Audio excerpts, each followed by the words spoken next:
In this video, I'm going to show you how to back up Cubase project.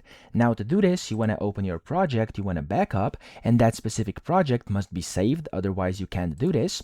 And then you want to go to File, top left, and you want to click on Backup Project. Now from here, you want to select where you want to back up. I'm going to go to my Downloads folder, and I'm just going to click on Select Folder. Now when you've done this, as you can see, it's going to say the folder should be empty. So if you do this, and it actually happens, you want to go and just create a new folder. I'm going to go to Downloads. I'm going to right click, and I'm going to click on New, and then I'm going to go to Folder. Now I'm going to type in Cubase Backup.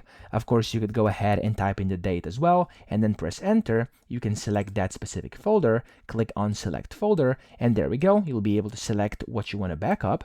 So here I'm going to give it a name, and of course you can just go and check all of these. I'm going to do Keep Current Project Active. You could minimize audio files, remove unused ones, etc.